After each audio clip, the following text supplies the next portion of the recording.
Shalom, selamat siang Bapak Ibu yang kasih Tuhan. Hari ini bertemu lagi di dalam siraman rohani pada siang ini. Sebelum kita sama-sama sharing firman Tuhan, baca firman Tuhan, mari kita berdoa. Bapa yang baik, hari ini kami akan bersama-sama merenungkan firman Tuhan. Biarlah Tuhan Yesus yang menolong dan memberikan pengertian dan hikmat kepada kami supaya kami boleh mengerti kebenaran firman-Mu yang boleh membawa pertumbuhan dalam hidup kami sebagai orang percaya. Terima kasih Tuhan Yesus yang baik.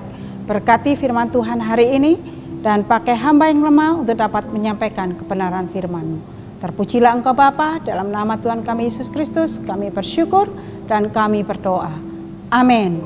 Tuhan Yesus memberkati. Mari kita bersama-sama memulai belajar firman Tuhan. Hari ini saya mengajak Bapak Ibu belajar atau sharing firman Tuhan mengenai doa yang membangun kualitas iman kita. Doa yang membangun kualitas iman kita. Kita akan bersama-sama membaca Alkitab kita di dalam Matius pasal yang ke-26. Matius pasal 26 ayat 3b. Matius pasal 26 ayat 3b, demikian bunyi firman Tuhan. Lalu ia berkata kepada murid-muridnya, "Duduklah di sini sementara aku pergi ke sana untuk berdoa." Matius 26 ayat 36b, lalu berkata kepada murid-muridnya, "Duduklah di sini sementara aku pergi ke sana untuk berdoa." Bapak Ibu yang dikasihi Tuhan, yang penting bukan berapa lama Anda hidup, tetapi bagaimana Anda hidup. Kalimat bijak ini Bapak Ibu yang kasih Tuhan mengajak saya dan Bapak Ibu sekalian untuk tidak memperhatikan berapa lama kita ada di dunia ini, tetapi dalam seluruh kehidupan kita yang perlu kita renungkan kualitas hidup kita selama kita ada di dalam dunia ini. Nah, hari ini kita akan belajar bagaimana kita memiliki hubungan dekat dengan Tuhan yang dapat membangun iman kekristenan kita kepada Dia. Bapak Ibu yang kasih Tuhan, kalau kita ingin menjadi orang Kristen yang berkualitas, menjadi orang Kristen yang memiliki iman yang teguh, maka Bapak Ibu yang kasih Tuhan, yang perlu kita lakukan adalah membangun hubungan dekat dengan Tuhan. Bapak Ibu yang kasih Tuhan, bagaimana kita membangun hubungan dekat dengan Tuhan?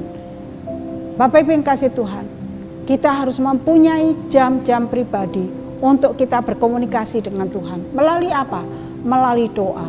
Tidak saja kita membaca firman Tuhan, tetapi kita mempunyai satu saat teduh secara pribadi, satu perenungan secara pribadi dengan Tuhan. Kita berkomunikasi dengan Tuhan. Oleh sebab itu Bapak Ibu yang kasih Tuhan, ketika kita mempunyai satu komunikasi yang baik, membangun hubungan yang baik dengan Tuhan, maka kita akan mengalami satu kekuatan iman yang luar biasa. Kalau di dalam Yakobus pasal 5 ayat 16b dikatakan demikian, orang yang benar, doa orang yang benar bila dengan yakin didoakan sangat besar kuasanya. Ketika kita mempunyai hubungan dekat dengan Tuhan, ketika kita membangun satu komunikasi baik dengan Tuhan melalui doa, maka doa yang kita naikkan di hadapan Tuhan itu ada satu kuasa yang besar dalam kehidupan saya dan Bapak Ibu sekalian. Dan membawa satu kualitas hidup yang baik, membawa satu kualitas iman yang baik, dampak yang baik dalam kehidupan kita. Nah, hal-hal apa yang perlu kita perhatikan ketika kita membangun hubungan dekat atau komunikasi dengan Tuhan? Yang pertama Bapak Ibu yang kasih Tuhan, kita harus mengambil waktu khusus untuk kita berkomunikasi dengan Tuhan. Ketika kita membangun hubungan dekat dengan Tuhan dan mengambil waktu yang khusus di hadapan Tuhan, maka Bapak Ibu yang kasih Tuhan, kita dapat berkomunikasi dengan begitu indah bersama dengan Tuhan. Kalau kita melihat di dalam ayat yang kita baca tadi, di dalam Matius pasal 26 ayat 36, bagian A mengatakan demikian, maka sampailah Yesus bersama-sama muridnya ke suatu tempat yang bernama Getsemani. Bagian B, lalu ia berkata kepada murid-muridnya, "Duduklah di sana sementara aku pergi ke sana untuk berdoa." Jadi Bapak Ibu yang kasih Tuhan, Tuhan Yesus mengambil satu waktu, tempat yang tepat untuk dia datang menghampiri Bapaknya. Dia berdoa, dia membangun satu kekuatan yang luar biasa. Apa yang akan dialami pada saat itu oleh Tuhan Yesus. Dan Tuhan Yesus mengambil satu tempat yang khusus, mengambil waktu yang khusus untuk dia datang menghampiri Bapaknya. Supaya dia mendapatkan satu kekuatan yang luar biasa. Apa yang akan dihadapi, bahwa dia akan ditangkap dan disalibkan, dan dia akan mati. Bapak Ibu yang kasih Tuhan, bagaimana saya dan Bapak Ibu sekalian? Hari-hari ini apakah kita sudah membangun hubungan baik dengan Tuhan? Atau justru kita hari-hari yang panjang yang kita lalui ini kita pergunakan dengan hal-hal yang lain? Nonton TV, baca-baca berita atau apa saja. Tetapi untuk membangun hubungan dengan Tuhan kita lalu lalaikan. Hari ini kita belajar, saya dan Bapak Ibu sekalian, bahwa kita harus membangun hubungan dekat dengan Tuhan. Yang pertama, mengambil waktu dan tempat yang baik untuk kita bisa berkomunikasi dengan baik dengan Tuhan. Yang kedua, Bapak Ibu yang kasih Tuhan, ketika kita berdoa, berdoalah sesuai dengan kehendak Tuhan. Ketika kita berkomunikasi dengan Tuhan, berkomunikasilah sesuai dengan kehendak Tuhan, sesuai dengan kebenaran firman Tuhan. Bapak Ibu boleh sharing akan hidup Bapak Ibu sekalian. Tetapi Bapak Ibu yang kasih Tuhan, bukan berarti ketika kita datang kepada Tuhan, kita menjadikan Tuhan sebagai pembantu kita atau sebagai orang yang harus menuruti keinginan kita, harus menjawab semua kemauan kita. Tidak, Bapak Ibu yang kasih Tuhan. Tetapi ketika kita datang kepada Tuhan, ketika kita berdoa kepada Tuhan, kita berdoa sesuai dengan apa yang Tuhan kehendaki, Tuhan inginkan. Kita membangun hubungan dengan baik. Kita bisa sharing sama Tuhan, mengatakan apapun yang ada dalam hidup kita. Kita bisa memuji dan menyembah Tuhan. Maka Bapak Ibu yang kasih Tuhan, pada saat itu rohani kalian akan dibangun begitu luar biasa. Karena ada satu kedekatan dengan Tuhan yang membawa satu kekuatan yang baru, membangun kualitas hidup kita, iman kita yang begitu luar biasa. Oleh sebab itu Bapak Ibu yang kasih Tuhan, mari kita datang dengan segenap hati kepada Tuhan. Kita berdoa bukan untuk keinginan kita, tetapi untuk menyenangkan hati Tuhan, untuk berkomunikasi kepada Tuhan dan sharing, menyerahkan seluruh beban hidup kita kepadanya. Dan Bapak Ibu yang kasih Tuhan, ketika itu kita lakukan, maka ada kekuatan yang luar biasa dalam hidup kita dan dalam hati kita.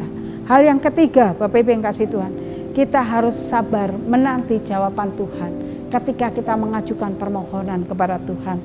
Bukan berarti kita harus terus minta sampai terus Bapak Ibu yang kasih Tuhan memaksa Tuhan memenuhi keinginan kita. Tidak.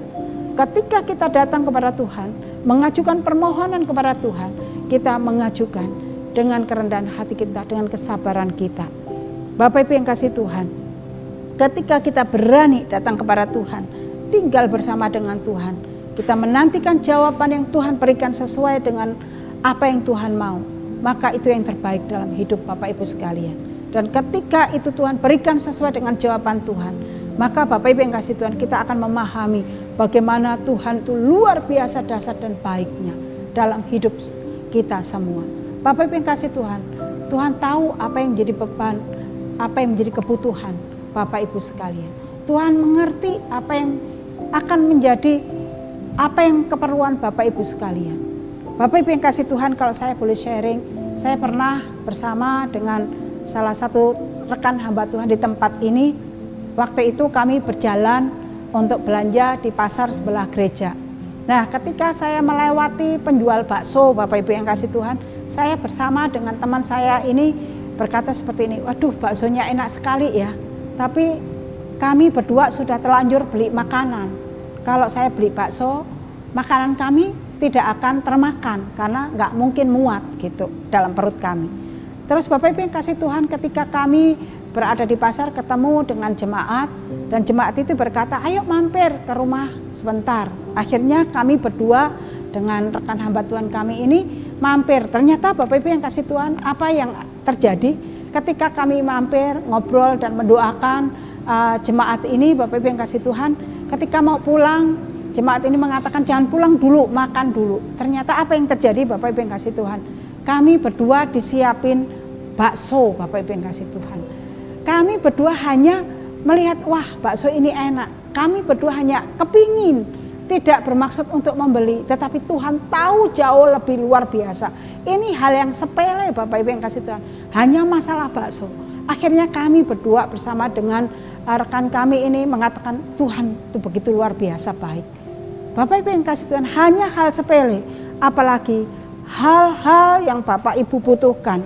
Tuhan tahu secara luar biasa dalam hidup Bapak Ibu sekalian. Mungkin teman Bapak Ibu tidak mengerti, tidak tahu, tetapi Tuhan jauh lebih tahu. Oleh sebab itu Bapak Ibu yang kasih Tuhan, ketika kita berdoa sesuai dengan kehendak Tuhan dan sabar menanti apa jawaban Tuhan, maka Bapak Ibu yang kasih Tuhan, Bapak Ibu akan tahu rahasia Tuhan begitu luar biasa dalam hidup kita. Rahasia-rahasia rohani itu akan nyata dalam hidup kita. Makanya bagian yang ketiga dikatakan sabarlah menanti jawaban dari Tuhan. Ketika kita sabar menanti jawaban Tuhan, Tuhan berikan yang terbaik untuk saya dan Bapak Ibu sekalian. Itu bagian yang ketiga. Bagaimana bagian yang terakhir, bagian yang keempat? Yaitu kita harus berdoa dengan kerendahan hati kita. Kita mempunyai kerendahan hati di hadapan Tuhan sehingga kita harus Bapak Ibu yang kasih Tuhan datang kepada Tuhan, tidak memaksa Tuhan, tetapi kita berdoa dengan kerendahan hati kita meminta kepada Tuhan sesuai dengan apa yang menjadi kebutuhan kita, bukan memaksakan keinginan kita, kehendak kita, tetapi Bapak Ibu yang kasih Tuhan, kita harus datang kepada Tuhan untuk memberikan yang apa yang menjadi kebutuhan kita. Kita menyatakan apa yang menjadi kebutuhan kita. Maka Bapak Ibu yang kasih Tuhan, Tuhan akan menolong saya dan Bapak Ibu sekalian. Apapun masalah kita, Tuhan mampu dan sanggup menolong Bapak Ibu sekalian. Seperti sharing saya tadi, hal yang sepele Tuhan sediakan, Tuhan jawab.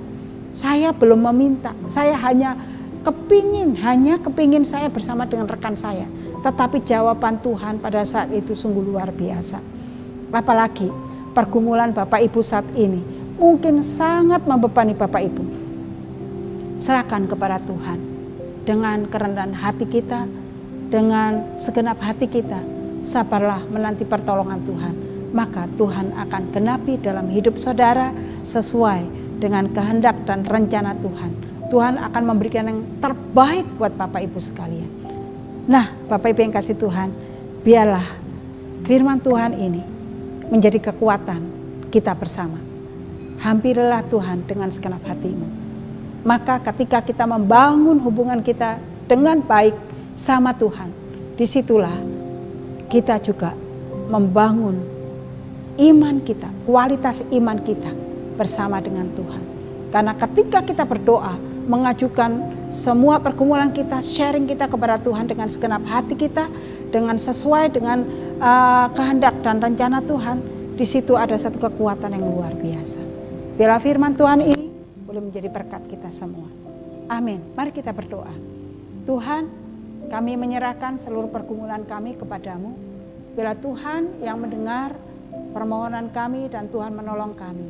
Dan kami percaya dengan iman bahwa Tuhan punya waktu untuk menjawab doa kami sesuai dengan kehendak dan rencana Tuhan dan yang terbaik buat kami ya Tuhan. Terima kasih Bapa. Berkati Bapak Ibu saudara kami yang mendengarkan kebenaran firman Tuhan ini.